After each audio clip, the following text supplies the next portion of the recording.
So now we're going to hand over to Geoff, who's going to give us a little bit more understanding about the book of Luke, and I believe you're taking us through Luke chapter 15. Luke chapter 15. Hang on a minute.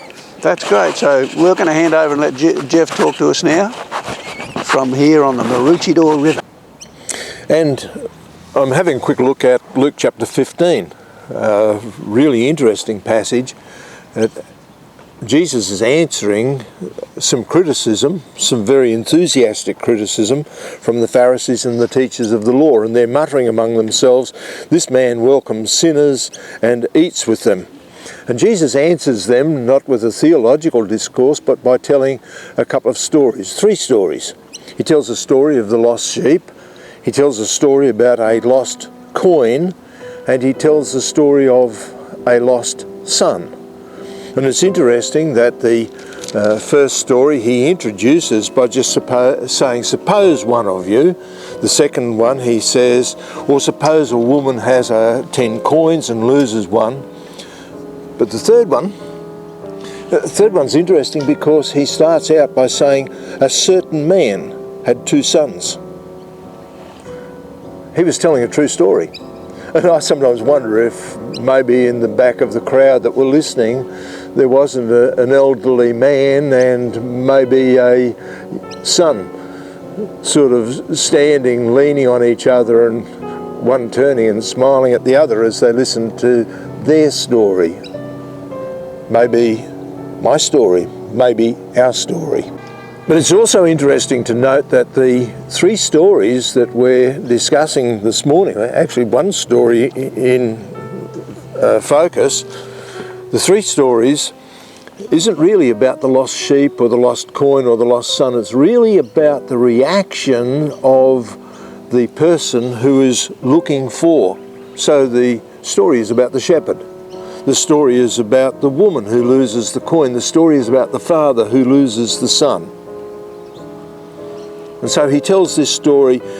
The younger of the 2 sons goes to his father and says, "Father, give me my share of the estate or the inheritance." So the father divided his property between them. It was totally out of order for the boy to have gone to his father. He was virtually saying, "Dad, I wish you were dead so that I could get my share of the estate." That doesn't come to him until his father has actually died. But his father willingly shares it. And so not long after that, the younger son got together all he had, set off for a distant country, and there squandered his wealth in wild living. As we read the end of the story, we realise that news of the young man's philanderings had gone back to the family, had gone back to their town. And I have no doubt at all that a man who was comparatively wealthy, had property, had servants working for him, would have been ostracised from his community because of what the son was doing. Of course, that was easily fixed. All the father had to do is disinherit his son. He's no longer my son. Don't talk to me about my son. I don't have a son who lives away from home. I'm sorry, he's gone. But there's no reference of him ever doing that. And when the boy actually returns, he makes a declaration, "This son of mine, he was always his son." And I'm so glad that even though I wandered away, God still considered me to be his son. And so the story continues, and after he'd spent everything, there was a severe famine in that whole country, and he began to be in need. So he went and hired himself out to a citizen of that country, who sent him to feed his pigs. And of course, pigs in that culture was unclean animals, so it was really the lowest of the low. He longed to fill his stomach with the pods that the pigs were eating, but no one gave him anything to eat.